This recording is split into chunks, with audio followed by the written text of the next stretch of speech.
And welcome back to Chamonix, always with elite athletes who have been performing extremely well yesterday on all the races of UTMB and CCC.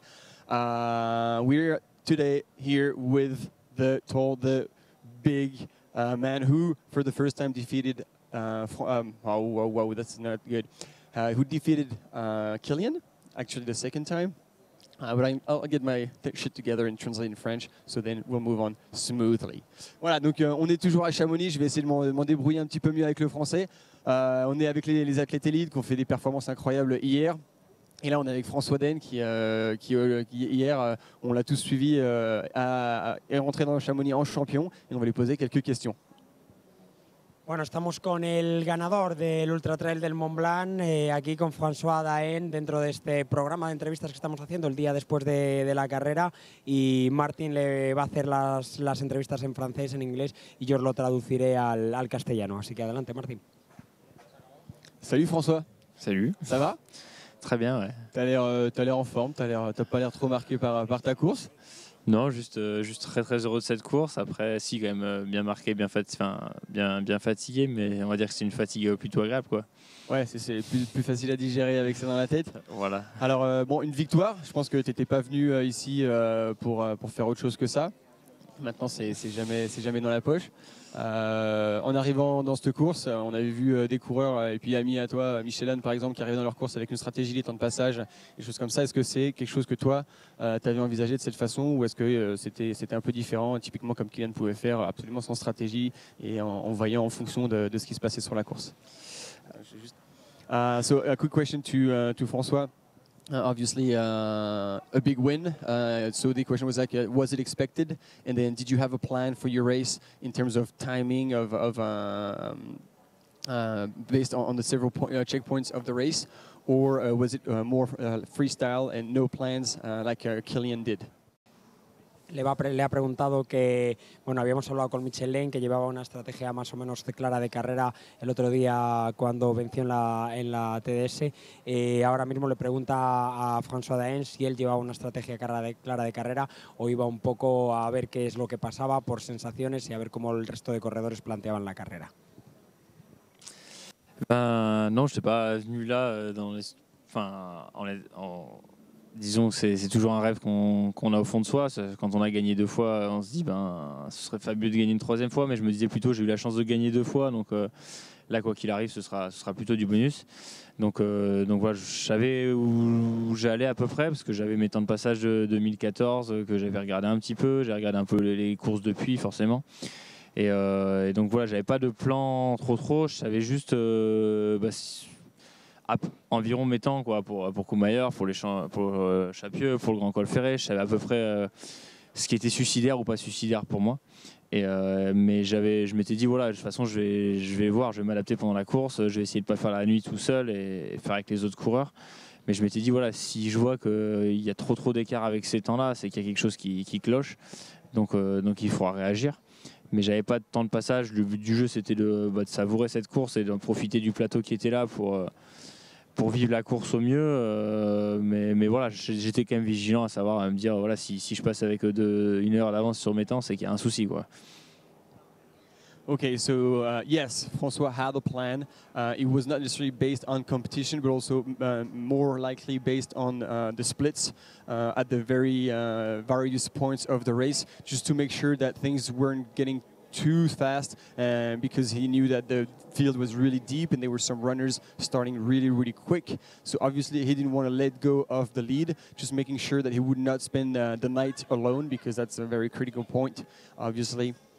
So during the race, it was really fast, but it was not too far off his time, so he just kept pushing, and it actually ended up going pretty well.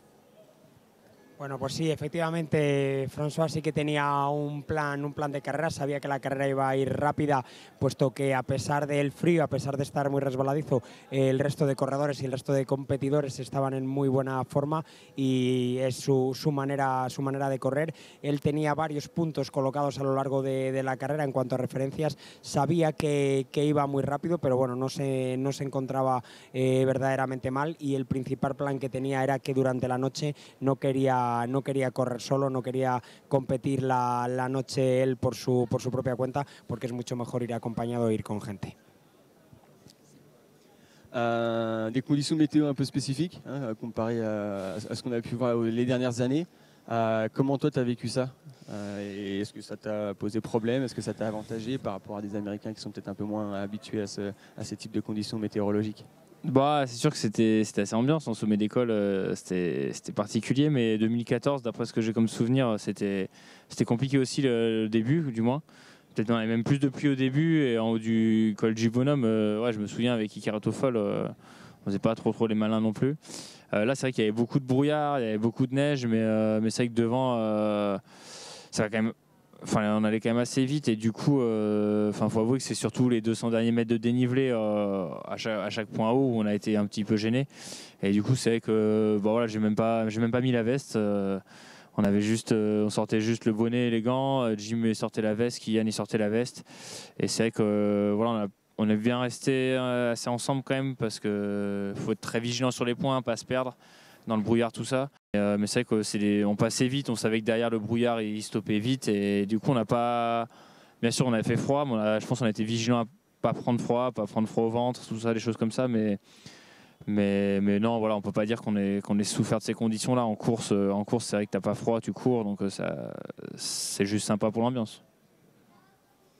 Okay, so we asked him about weather conditions because obviously that was quite the weather like pretty making the race difficult for a lot of runners.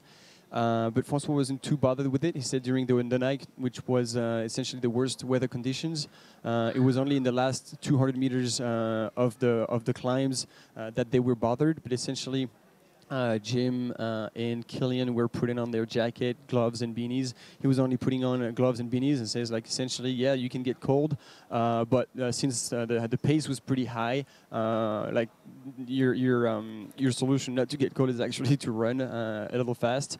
So this is how it went. And also he had the comparison with 2014 that the weather was also bad, so it wasn't so much of a shock for Francois.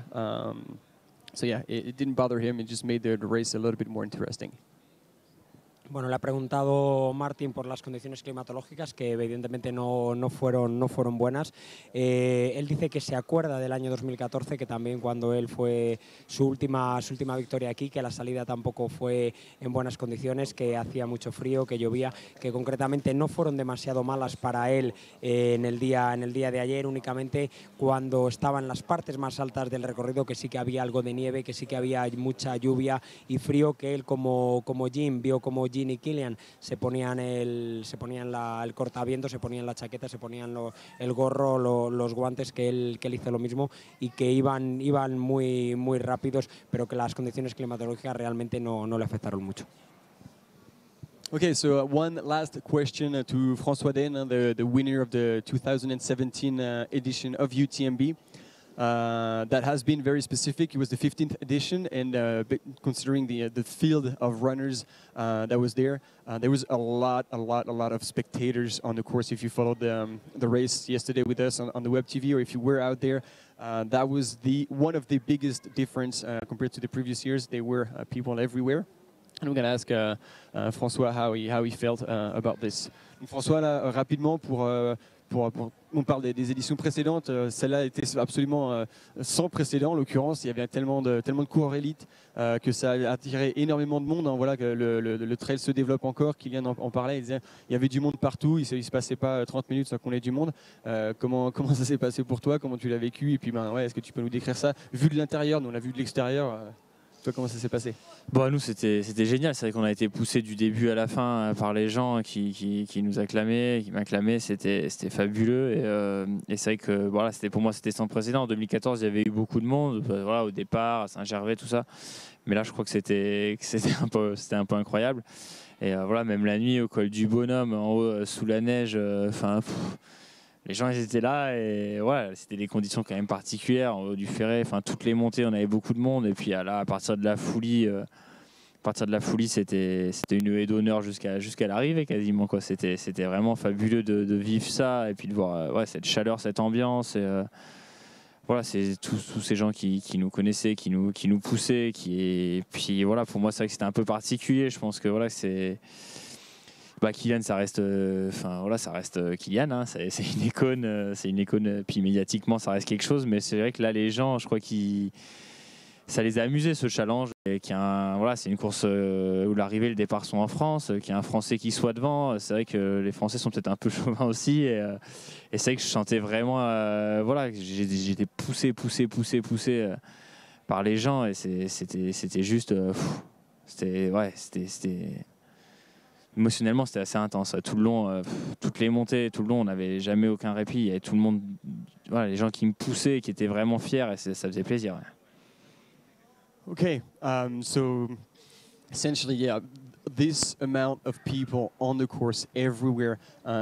Usually that happens at the key cities, but like this year it was absolutely everywhere. Like Kylian mentioned, he was all the way up to the cause, and same for François. He saw people everywhere, and I mean, he said like Kylian is Kylian, so everybody is cheering for him. But like the race starts in France, finishes in France, and the public like was apparently really pumped and very supportive. Maybe a little bit of patriotism from French people, but like seeing a French person ahead in the lead, winning, he said like they were all like cheering him up, like running with him, and essentially really pushing him, and so that really added to this experience, because he said essentially from La Folie all the way to the finish line was like an ongoing stream of people cheering him, so that was completely outstanding, and he absolutely loved it. Vamos a intentar resumir, ser muy rápidos. Y efectivamente le preguntaba por cómo ha visto la evolución de la carrera en los últimos años, desde dentro y desde fuera. Dice que sí, que efectivamente había muchísimos competidores, muchísima competencia entre ellos, pero lo que más le ha emocionado ha sido ver a gente a lo largo de todo el recorrido, que le parecía increíble, incluso en los puntos más altos cuando nevaba, como en la Croix de Bonhomme, que no paraban de animar, que todo el mundo anima a Kylian, evidentemente, porque es un icono, pero que había muchos franceses que le animaban, venga, y que eso le ayudaba, le invitaba a ir más deprisa, y que lo agradece mucho y que fue algo increíble. Ok, bah écoute François, on va te remercier d'avoir passé un petit peu de temps avec nous, et puis encore te remercier de cette course exceptionnelle, hein. Tu nous as régalé en tout cas pendant tout le suivi de la course, ça a été grand, comme toi. Et hier, en tout cas, on a tous été impressionnés. Il y a eu des petites larmes à la Web TV, on était là, c'était assez phénoménal. Merci encore. Bah, merci à vous, puis merci. Voilà, il y a beaucoup de monde sur le parcours, mais je pense qu'il y avait beaucoup de monde aussi grâce au live, et donc voilà, ça fait plaisir de. Enfin, j'ai pas eu le temps de prendre note de tous les messages et les commentaires, mais je crois que ça a été très suivi, et pas que sur la course. Donc voilà, c'est bien qu'il y ait cette Web TV, et puis qu'on puisse faire vivre ça aux gens un petit peu aussi. Et donc voilà, merci. Thank you. And stay tuned for next interviews. We're going to be with the other athletes. Thank you, François. He was really happy, and he's really thanking the audience behind the Web TV, who's been also very supportive. And he says like, that's a really good way to also share the sport with a wider audience of people. Nos despedimos de vosotros, volveremos a estar aquí para nuevas entrevistas también en directo con los protagonistas de la carrera, con los atletas élite y con los atletas destacados. Muchísimas gracias y volvemos.